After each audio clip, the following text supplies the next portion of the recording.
전능하사 천지를 만드신 하나님 아버지를 내가 믿사오며 그 외아들 우리 주 예수 그리스도를 믿사오니 이는 성령으로 잉태하사 동정녀 마리아에게 나시고 본디오 빌라도에게 고난을 받으사 십자가에 못 박혀 죽으시고 장사한 지 사흘 만에 죽은 자 가운데서 다시 살아나시며 하늘에 오르사 전능하신 하나님 우편에 앉아 계시다가 저리로서 산자와 죽은 자를 심판하러 오시리라.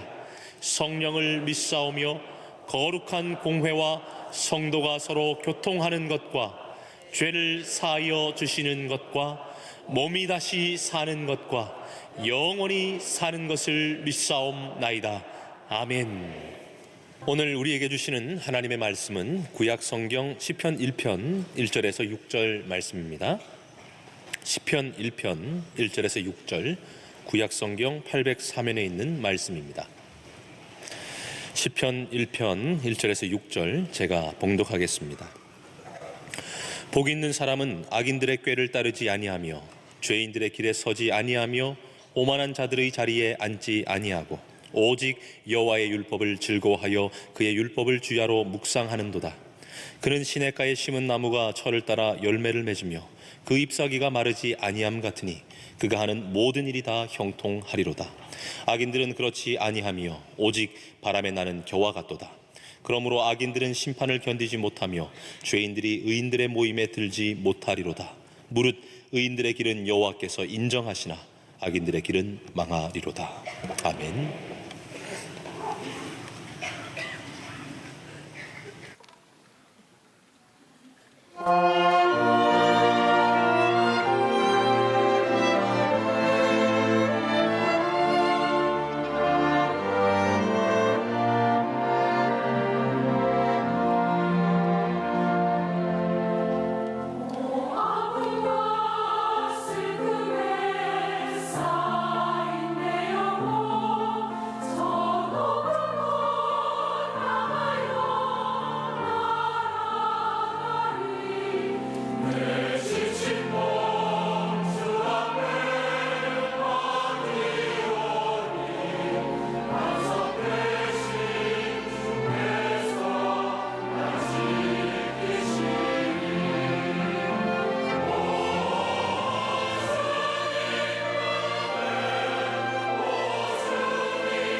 감사합니다.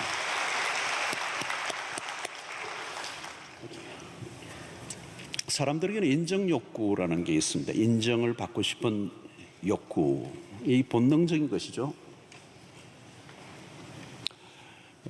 내가 가지고 있는 재능 또 능력 이런 것들이 인정을 받는다는 것은 굉장히 행복한 일입니다.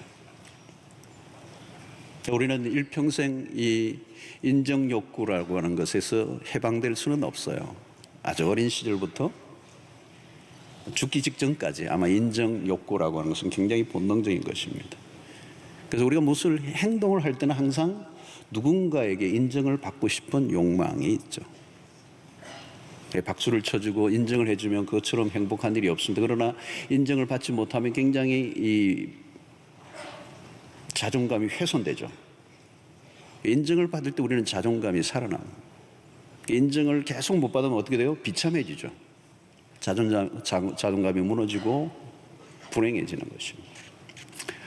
사람들이 열심히 일을 하는 그 이면에도 왜 열심히 하느냐 한번 물어보면 누군가에게 인정을 받고 싶은 거. 아이가 열심히 공부하는 것도 사실은 부모에게 인정을 받고 싶은 거. 회사에서도 열심히 일을 하는 것은 보스에게, 오너에게 인정을 받고 싶은 욕구. 이것은 자연스러운 것입니다. 자, 그러나 이 인정 욕구라고 하는 것이 잘못되면 우리의 삶에 굉장히 노예적 삶을 살게 됩니다. 내가 살아야 될 본래의 삶을 살지 못하고 누군가에게 인정에 귀속되는 거죠. 거기에 내가 인정을 받으려고 애를 쓰는데 사실은 내가 살아가고자 하는 삶이 아니고 그 사람이 살았으면 좋겠다는 삶을 내가 사는 거죠. 아이들 가운데 그런 거 있어요. 엄마가 엄격한 아버지가 막 몰아가는 거예요. 너는 이 공부를 해야 돼. 이 대학을 가야 돼. 이 직업을 가져야 돼. 막 몰아가는 거죠. 그러니까 부모가 원하니까 그 길을 간 거예요. 공부도 열심히 하고. 그래서 인정을 받고 아버지에게 인정을 받고 싶어서 그 길을 가는데 사실은 나는 행복하지 않은 거죠. 내가 살고 싶은 인생이 있는데 아버지가 설정해 놓은 그리로 막 하니까 아버지에게 인정을 받기 위해서 노력을 하지만 사실은 내 안에는 불만이 있는 거죠. 어느 날 내가 노력했어요. 그리고 그 자리에 갔습니다. 아버지가 원했던 그 직업도 가졌고 잘 살아요. 괜찮아요. 근데 내 안에는 뭐가 있어요? 분노가 있어요. 분노가. 앵거가 있어요. 내가 원했던 길이 아니에요. 아버지가 인정을 해주는 그 길을 내가 가고자 했거든. 근데 사실 내 안에 사회적으로는 이루어지만 내 안에는 행복함이 없는 것입니다. 근데 여전히 내가 내 살고자 했던 그 인생은 따로 있는 거죠. 자, 여러분, 인정 욕구랑은 굉장히 중요한 것입니다. 완벽주의자들이 있죠. 완벽주의적 성향이 있는 사람들이 있습니다. 그 완벽주의 이면에는 뭐가 있냐면 사실은 열등감이 있습니다. 다른 사람들의 평판, 다른 사람의 인정, 다른 사람의 시선, 여기에 목을 매는 거죠. 그래서 조금만 실수를 해도 내가 견디지 못하는 것은 내 자신의 문제가 아니라 다른 사람의 어떤 평가와 시선 때문에 거기에서 속박되어 있는 것이죠. 그래서 인정을 받고자 하는 그 내면의 이 심리가 처리되지 않으면 일평생 나의 살아가야 될 삶의 방향과 목적을 상실한 채 사람들의 평가와 사람들의 기준에 의해서 끌려다니는 인생을 사는 것이죠. 그래서 뭔가 열심을 하기는 하지만 내 내면은 불안함이 있는 거죠. 과연 내가 이것을 통하여 저 사람에게 무엇에 인정을 받을 수 있을까? 그러나 인정이라고 하는 건 쉬운 게 아니거든요. 자, 오늘 1편의 시편 1편에서 나오는 악인의 모습이 우리가 뭐로 계속 보았습니까? 악인의 모습을 가장 잘 표현하는 것이 바람에 나는 겨와 같도다 그랬습니다. 바람에 나는 겨가 어떤 것입니까, 여러분? 그냥 방향 없는 거거든요. 정신없이 돌아다니는 거예요. 영어 단어로 wonderful라고. 그냥 왔다리 갔다 하는데 그 삶은 매우 산만한 삶이에요. 중심이 없는 거죠. 내가 살아야 될 삶의 방향과 목적이 없는 거예요. 있다면 뭐예요? 다른 사람이 만들어내는 설정해놓은 기준, 사람들의 평가에 내 삶이 그냥 휘둘리는 거예요. 뭘 하나를 해도 내가 스스로 하나님의 말씀 앞에 결정하고 행동하는 것이 아니라 주변의 시선, 집을 하나 사든 차를 하나 사든 뭐 직업을 하나 구하든 뭘 하든 주변의 시선에 내가 종속되어 있는 것입니다. 그러나 여러분, 주변의 평가라고 하는 것은 늘 변하는 거거든요. 어떤 때는 내가 인정을 받을 수도 있지만 어떤 때는 다른 사람에게 옮기는 것이고 어떤 때는 인정을 받다가 어떤 때는 그게 비난의 요소가 될 수도 있는 거고. 잠언 14장 12절에 이런 말씀이 있습니다. 어떤 길은 사람이 보기에 바르나 필경은 사망의 길이니라. 사람들이 보기에는 바르나, 사람들이 보기에는 멋있어요. 사람들이 보기에는 화려해요. 성공이에요. 그런데 필경은 사망의 길일 수 있다는 거예요. 사람이 보기에 여기 중요한 건 이거예요. 어떤 길은 사람이 보기에, 사람에게 내가 어떻게 보여질 건가. 여러분, 이것은 바람에 나는 겨의 모습이에요. 이 바람에 나는 겨와 유사한 것이 성경에 또 다른 비유가 있다면 잃어버린 양이에요. 길을 잃어버린 양. 광야에서 길을 잃어버린 양이에요. 이 양이 주로 길을 잘 잃어버려요. 자기 가고 싶은 대로 가버리니까, 고집이 세니까. 그러니까 바람에 나는 겨의 모습은 정처 없이 떠돌아다니고 있는, 바람에 따라 떠돌아다니는 뿌리 없는, 중심 잡히지 않는 인생의 모습과 잃어버린 양은 너무 흡사한 것입니다. 이것을 누가복음 15장에 보면 탕자의 비유, 탕자와 똑같아요. 아버지의 곁을 떠나 자기 마음대로 그냥 유리방황하며 방탕하며 자기 마음대로 살아갔던 인생. 이사야 53장 6절에서는 우리는 다 양 같았어. 우리의 존재를 이렇게 표현한, 우리는 다 양 같았어. 그릇 행하여 각기 제 길로 갔거늘. 각기 제 길로 갔거늘. 여러분, 삶의 중심을 놓쳐버린 인생은 이리저리 돌아다닙니다. 분주하긴 한데 목표가 없습니다. 사람들에게 인정을 받으려고 하지만 그 인정이라고 하는 것이 쉽지도 않을 뿐만 아니라 인정을 받았다 할지라도 그 인정은 한순간에 다 지나가 버린 거예요. 여러분, 이 세상에서 인정을 받는 거라는 건요, 한순간이에요. 한순간 붕 하다가 어느 날 벚꽃처럼 사라져버려요. 아, 벚꽃 보면서 참 은혜가 많이 돼요. 한순간이에요. 잘 나가네 어쩌네 뭐 그런데 한순간이에요. 한순간. 박수를 보내고 환호를 보내고 인기가 올라가고 벚꽃이에요. 자, 오늘 1편 마지막, 오늘 6절에 이제 오늘은 1편의 6절 마지막 절을 가지고 우리가 이게 주목하려고 합니다. 자, 무릇 의인들의 길은 여호와께서 인정하시나 악인들의 길은 망하리로다. 여러분, 이 의인들의 길은 여호와께서 인정하신다.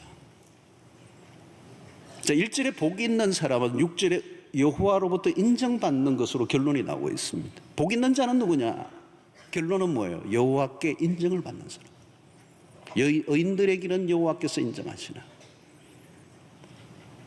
여러분, 복 있는 사람이 누군가 하면 하나님께 인정을 받는 사람이에요. 악인들의 결과가 다 반대가 되죠. 악인은 하나님의 시선에 배제되어 있는 인생이에요. 그래서 5절에 보면 그러므로 악인들은 심판을 견디지 못하며, 악인들은 스스로 심판을 견딜 수 없는 것. 죄인들과 의인들은 엄격히 구분됩니다. 삶의 승패는 무엇으로 마무리됩니까? 여호와께 인정을 받는 것. 자, 여기서 인정받는다, 인정하신다라고 이 단어는 영어 성경을 보면 그냥 know, 안다라는 단어를 쓰고 있어요. 여호와께서 아신다, 이 know라는 단어인데 이것은 히브리의 원문상으로 보면 야다라고 하는 굉장히 유명한 단어가 나옵니다. 이것은 그냥 안다라고 하는 지식적인 알미 아니고 깊은 관계를 통해서 알게 되는 친밀한 관계에서 쓸 수 있는 단어가 이 야다라는 단어입니다. 깊이 아는 거죠. 깊이 아는 거. 저는 이 교회가 그러니까 성도들의 이름을 다 그리고 형편을 다 모르는 게 늘 제 안에 마음에 그게 있어요.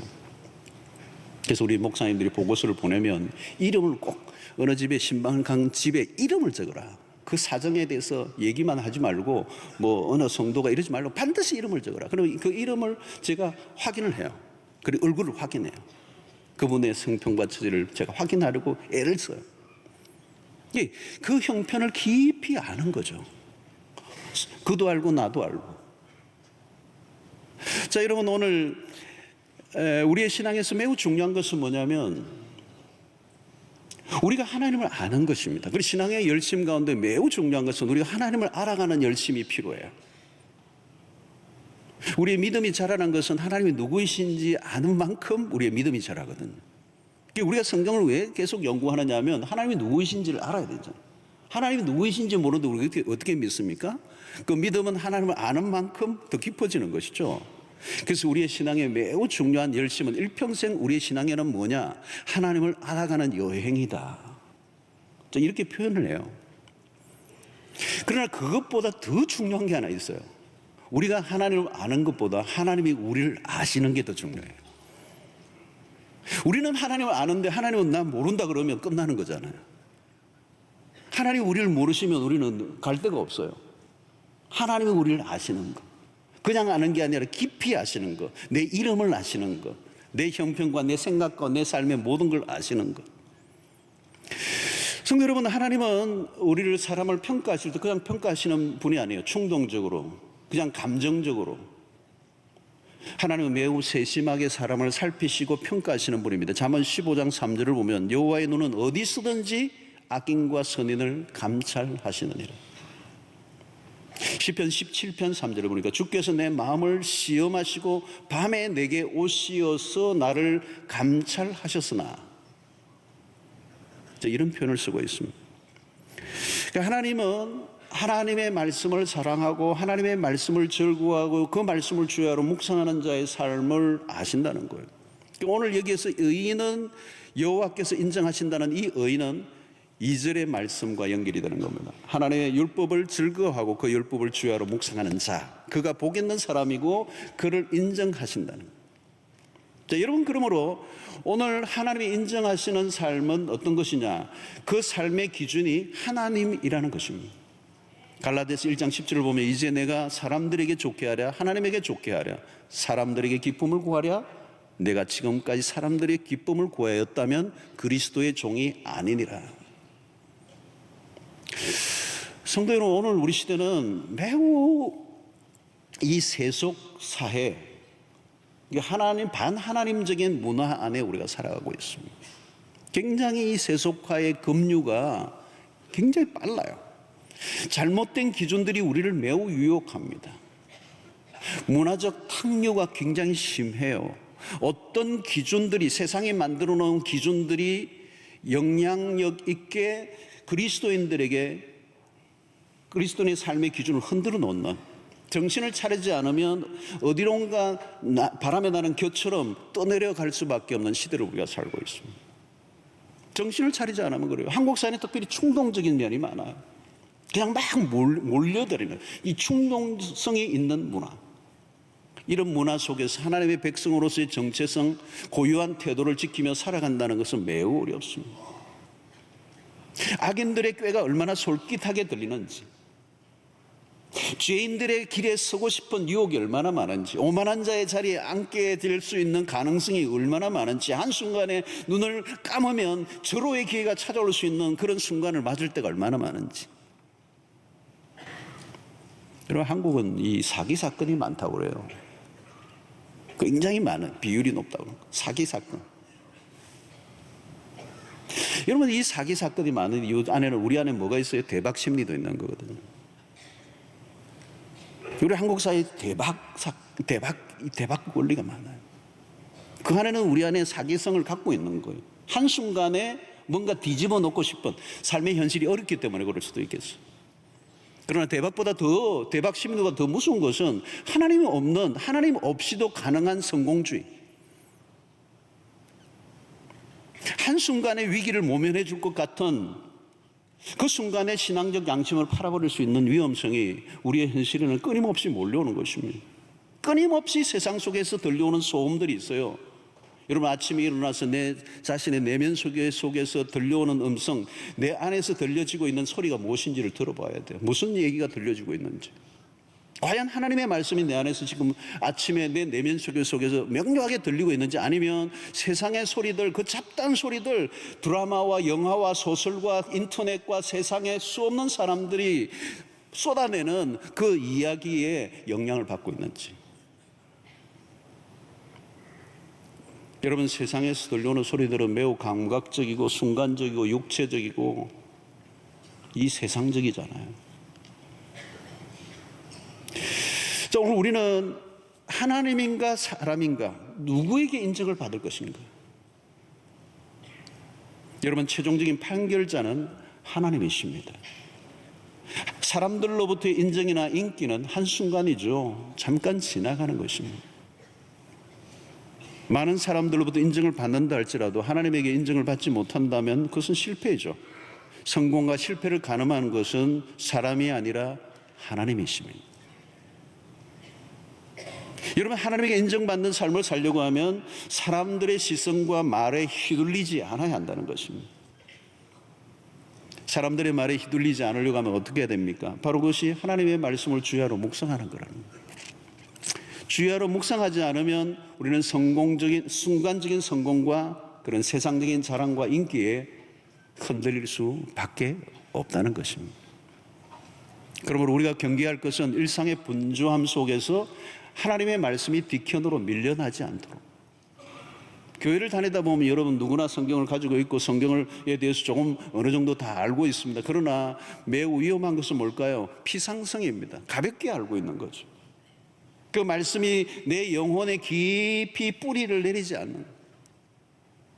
여러분, 하나님의 말씀이 내 영혼에 깊이 뿌리를 내리지 않으면 길을 잃습니다. 여러분, 오늘날 얼마나 많은 사람들이 그토록 분주하게 살아가는 이유가 뭘까요? 내면의 말씀의 중심이 잡혀져 있지 않기 때문에. 그래서 우리 시대의 특징을 가벼움이라고 그래요. 여러분, 말씀 묵상이 생활화된 사람들의 특징은 다릅니다. 시류에, 사람들의 평가에 영향을 받지 않아요. 언제 보아도 안정감이 있고요, 무게가 있고요, 요동치지 않고요, 불안하지 않아요. 사람들이 알아주지 않아도, 인정해주지 않아도 이겨낼 수 있는 힘이 어디에서 오는 것입니까? 하나님의 말씀을 평소에 붙들고 살아가는 사람들. 시편 1편이 강조하는 것이 뭘까요? 여러분, 하나님과의 교제예요. 말씀 묵상을 통한 하나님과의 교제를 통하여 내 삶을 붙들어주는 힘이 하나님과의 관계 안에서 나온다는 것입니다. 그래서 요한복음 15장 7절 보십시오. 너희가 내 안에 거하고 내 말이 너희 안에 거하면 무엇이든지 원하는 대로 구하라. 그리하면 이루리라. 우리는 이런 구절을 보면 계속 뒤에만 은혜를 받아요. 무엇이든지 원하는 대로 구하라. 그리하면 이루리라. 아멘, 아멘. 여러분, 뒤는 좀 잊어버리십시오. 그건 하나님이 알아서 하실 거고요. 우리가 관심을 가져야 될 것은 너희가 내 안에 거하고 내 말이 너희 안에 거하면, 여기만 줄 거 놓으시면 돼요. 딴 거 아무 생각할 거 없어요. 삶의 안정감은 어디에서 오느냐? 하나님의 말씀에 근거해야 된다는 것입니다. 말씀 묵상의 축복이 무엇입니까? 여러분, 말씀은요, 우리를 그리스도로 인도해요. 성경의 초점은 어디에 있느냐면 그리스도예요, 여러분. 왜 신약과 구약을 얘기합니까? 신약은 그리스도가 오신 다음, 구약은 그리스도 오시기 전에. 그러니까 성경의 중심은 그리스도예요. 그리스도에 대해서 얘기하는 거예요. 그리스도가 아니면 하나님께로 갈 수가 없어요. 그리스도가 아니면 하나님을 알 수도 없어요.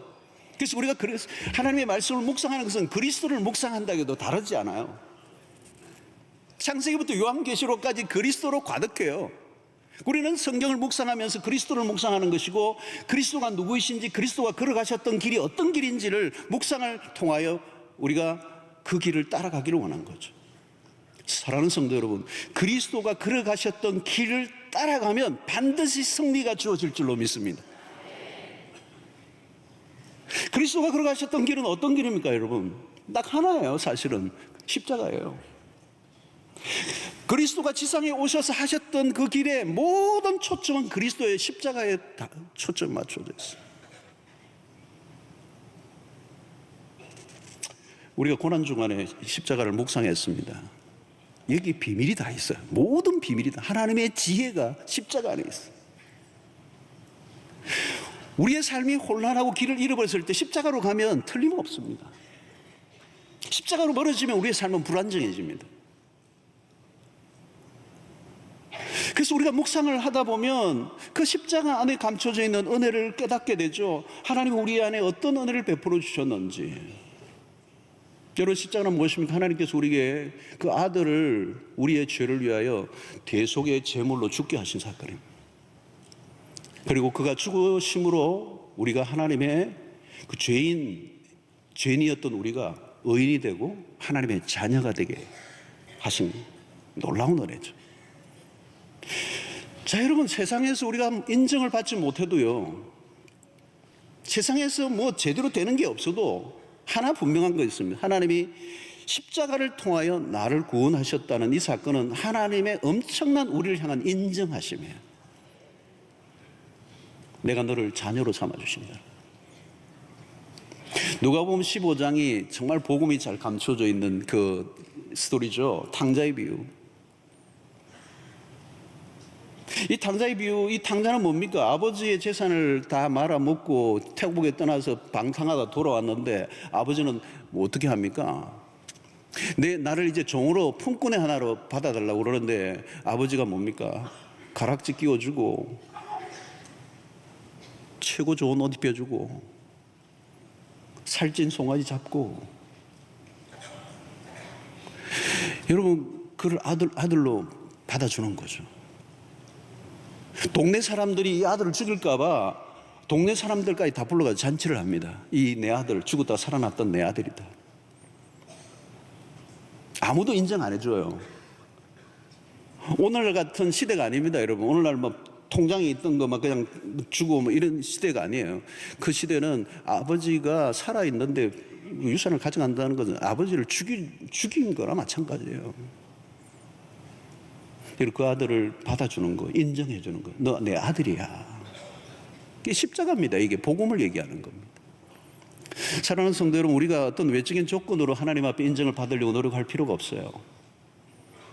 어떤 분은 교회에 와서 종교적인 열심을 내는 분들이 계세요. 그 열심을 통하여 하나님께 인정을 받으면 우리의 어떤 열심도 하나님 앞에 나갈 수 없어요. 여러분, 십자가는 우리의 신분, 사회적 신분과 우리의 어떤 사회적 어떤 것과 상관없어요. 우리의 존재 가치는 그리스도 십자가 안에서 우리를 받아주시고 인정해 주시는 거예요.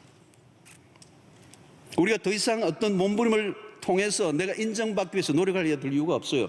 예수님 시대 바리새인들이 누구였습니까? 그들은 자기들의 종교적 열심으로 하나님 앞에 인정을 받으려고 했습니다.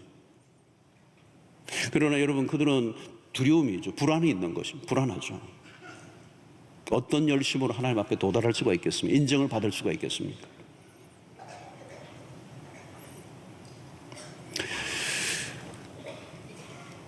여러분, 십자가 사건에서 우리에게 보여준 분명한 메시지는 그런 너를 구속하는 어떤 종교적 열심으로 하나님 앞에 도달하고 다른 사람들보다 우월주의에 빠져있는 그런 어리석음을 버리고 그리스도에게로 나오라는 것입니다. 그래서 여러분, 마태복음 11장 28절로 30절 말씀, 예수님이 하신 너무 위대한 복음이죠. 수고하고 무거운 짐진 자들아, 그 말도 안 되는 그런 너의 열심과 노력으로 나에게 오려고 했던 그 모든 것 다 내려놓고 그냥 그 수고하고 무거운 짐 벗어버리고 내게 와. 내가 너희를 쉬게 하리라. 여러분, 복음은, 그리스도는, 십자가는 우리의 모든 무거운 짐들을 다 벗겨주셔요. 교회 오면요, 쉼이 있어야 돼요. 쉼이. 여러분들의 어떤 것으로도 구속하려고 하는 그것은 복음이 아니에요. 내가 너희를 쉬게 하리라. 어떤 분은 교회 올 때 이렇게 불안해하는 분들이 계세요. 하나님하고 눈 마주치면 굉장히 아프리카로 막 보내고 막 헌금 요구하고 나를 막 굉장히 희생시키려고 하는, 내 큰아들 막 바치라 할까 하고 그래서 가급적으로 눈 피하고 다니는 거죠. 여러분, 복음은 우리를 쉬게 하는 거예요. 나는 마음이 온유하고 겸손해 나의 멍에를 배우고 내게 배우라. 그리하면 너희 마음이 쉼을 얻으리니. 레스팅, 안식이에요. 여러분, 때로는 우리가 사람들의 시선으로부터 비껴날 때가 있습니다. 내가 수고한 대로 인정을 받지 못할 수가 있습니다. 어떤 분들은 그래요. 한때 내가 열심히 교회에서 헌신하고 봉사했는데 아무도 요즘 안 알아준다고. 난 퇴물이 됐다고. 이제 난 버림받은 것 같다고. 아무도 안 찾아준다고. 아무도 인정을 해주지 않는다고. 여러분, 그때 우리가 힘들어질 수 있죠. 그때 어디로 가요? 십자가로 가야죠. 저도 마찬가지죠. 이렇게 무대에서 강단에서 설교하고 뭐 이렇게 할 때 있지만 언제나 이렇게 하겠어요, 여러분? 언젠가는 역사 속에 사라져야죠. 묻혀야죠. 여러분, 십자가는 뭐예요? 사라지는 훈련이에요. 아무도 인정해주지 않아도. 여러분, 십자가에 그 뭐가 있습니까? 거기에 무슨 명예가 있습니까? 그게 무슨 알아줌이 있어요? 철저하게 소외된, 하나님에게마저도 배제된 것이 십자가예요. 여러분, 말씀을 묵상하다 보면 우리를 그리스도로 인도해요. 그리스도의 뭘로? 십자가로. 그 길은 넓은 길이 아닙니다. 좁은 길입니다. 그래서 하나님의 말씀대로 살아가다 보면 때로는 내가 원하던 길이 아닌 전혀 다른 길로 인도하세요. 세상 사람들이 말하는 삐까번쩍하는 시끌벅적하고 사람들이 모여들고 박수를 치고 난리를 피우는 그런 곳에 가면 기분은 좋을지 모르지만 그 길이 하나님의 인도하시는 길이 아니라는 거예요. 묵묵히, 아무도 알아주지 않지만 묵묵히 그 자리에 머물러 있는, 박수도 없고 인정도 없고 사람들의 대우도 없어도 그 길을 걸어갈 수 있는 힘, 그게 말씀 묵상을 통하여 주님이 이끄시는 길이에요. 그 길을 하나님이 인정하신다는 거예요. 여러분, 오늘 이 시편 1편이 기복주의로 가지 않아야 돼요. 3절의 말씀처럼 시냇가에 심은 나무가 철을 따라 열매를 맺으며 그가 하는 모든 일이 다 형통할 것이다. 이 형통이라는 단어를 오해하지 말아야 된다는 거예요. 남들이 보기에, 남들이 시선에 굉장히 괜찮은 모습으로 살아가는 것이 우리의 목표가 아니에요. 형통이라는 단어는 하나님의 뜻이 이루어진 걸 말해요. 그리스도에게는 그것이 십자가의 길이었습니다. 비아 돌로로사, 고난의 길, 좁은 길, 아무도 알아주지 않는 길, 외롭고 힘든 길, 묻혀져 때로는 죽어버린, 아무도 기억해주지 않는 그 길. 그러나 딱 한 분이 인정해 주시는 인생, 하나님. 의인 여호와께서 인정하시나. 여러분, 승리의 인생은 딴 게 아니에요. 하나님이 알아주셔야 돼요. 천만인이 알아준다 할지라도 하나님이 알아주셔야 돼요. 때로는 힘들고 어려워서 내 인생이 잘 풀리지 않은 것 같지만 내 말씀을 따라 걸어왔던 이 길, 그 길이 때로는 힘들었지만 하나님이 내 손을 언젠가 들어주시며 잘했다. 내가 너의 길을 인정한다. 여러분, 우리가 속지 말아야 합니다. 세상이 말하는 그 성공, 세상이 말하는 어떤 그 지위, 그 인기, 그 권력, 그 힘, 그 자랑들, 많은 사람들이 박수를 치고 정말 멋있어 보이는 것 같지만 하나님이 No, I don't know. 난 너 몰라.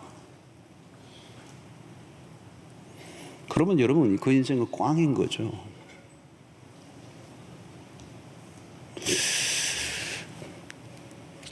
여러분, 우리가 매일 하나님의 말씀 묵상해야 하는 이유가 무엇입니까? 사람들의 소리가 아니에요. 하나님의 음성의 귀를 기울여야 돼요. 하나님의 말씀 안에서 안정감을 가져야 됩니다. 여러분, 내 삶이 지금 불안하다면, 두려움이 있다면 그 이유는 뭘까요? 그 근거를 찾아야 돼요. 왜? 바람에 나는 겨처럼 방향 없이 하나님의 말씀과 상관없이 살아온 인생은 틀림없이 그 안에 뭐가 있어요? 불안이 있어요.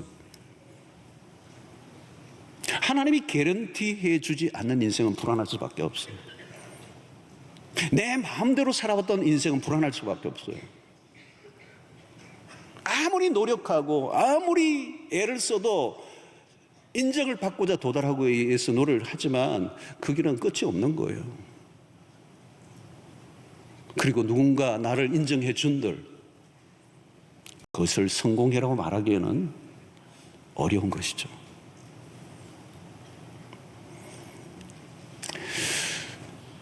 사랑하는 성도들, 우리는 어떤 것으로 인하여 하나님께 인정을 받는 사람들이 아니에요. 우리는 그리스도로 인하여 이미 인정받은 사람들이요. 인정받은 이유는 그리스도 때문이에요. 그래서 오늘 의인이다라고 하는 이 표현은 그리스도 안에서 얻은 의예요. 우리가 아무리 노력해도 우리는 하나님 앞에 여전히 죄인일 수밖에 없는 존재이지만 하나님이 우리를 인정해 주신 거죠. 그러면 우리가 살아가는 것은 이제 매일매일 하나님의 말씀을 따라 하나님의 인도를 받는 삶을 사는 것입니다. 여러분, 우리의 가는 길은 알지 못합니다. 오늘 시대의 특징이 뭡니까? 예측 불허라고 했죠. 불확실의 시대, 초불확실의 시대. 한 치 앞도 우리는 우리 앞에 무슨 일이 일어날지 모릅니다. 그러나 우리는 분명한 게 하나 있어요. 우리가 가는 길을 하나님이 인도하신다는 사실.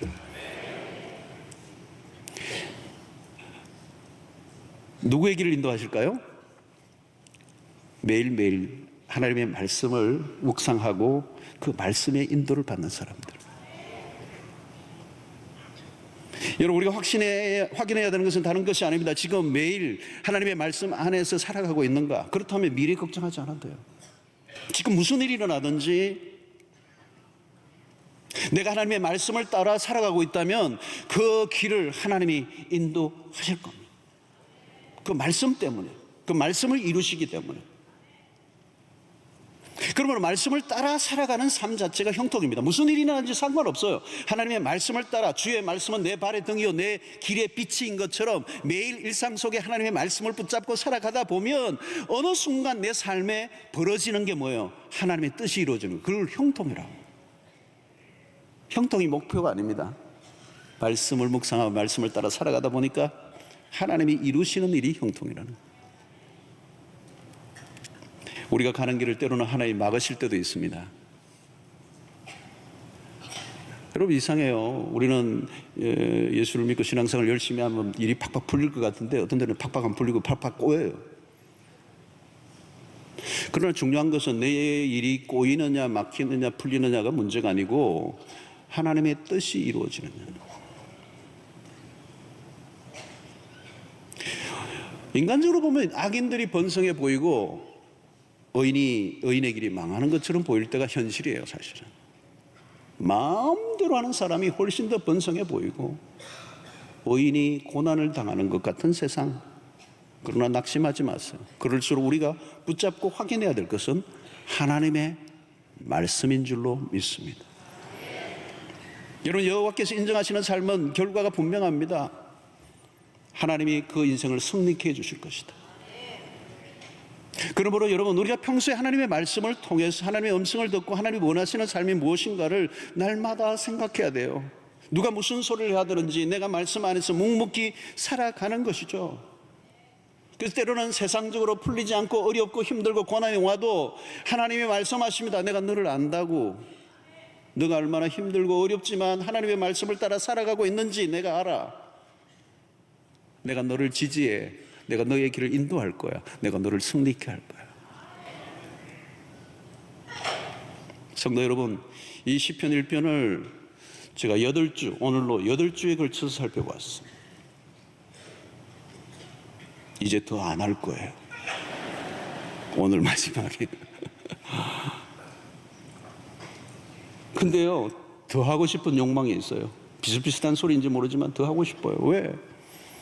우리가 사는 이 악한 세상은 이미 기준이 완전히 없어져 버렸어요. 오늘 시대의 비극은 기준이 없어져 버렸어요. 절대적 진리를 무시하는 상대주의 시대예요. 포스트 모던 시대의 뚜렷한 특징 가운데 하나는 절대적 진리를 거부해요. 기준이 없어져 버렸어요.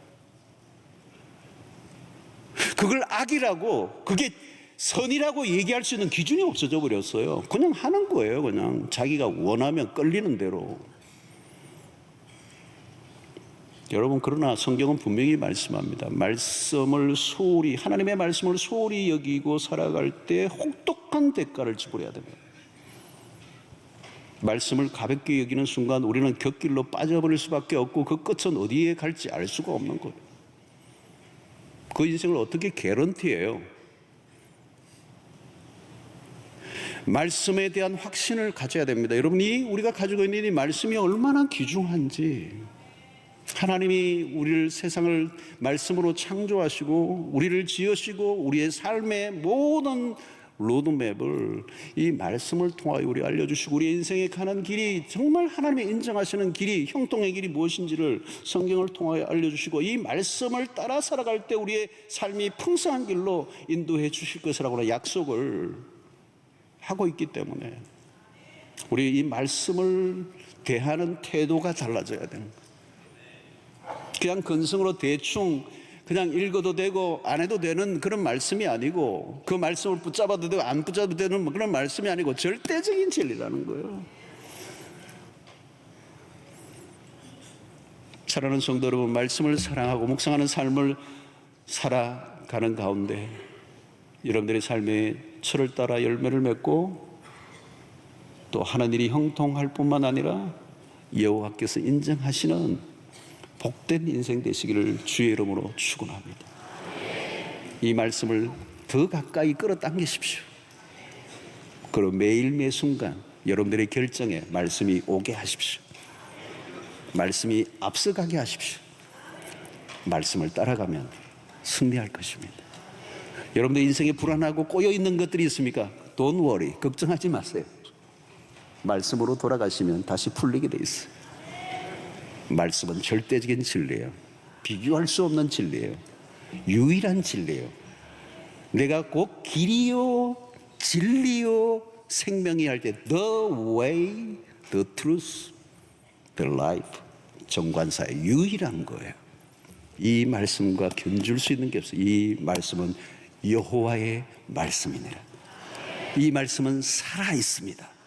오늘 또 역사합니다. 사람을 바꿉니다. 인생에 힘이 나게 합니다. 소망이 넘치게 합니다. 이 말씀은 우리를 승리의 길로 이끌어 주실 줄로 믿습니다. 기도하겠습니다.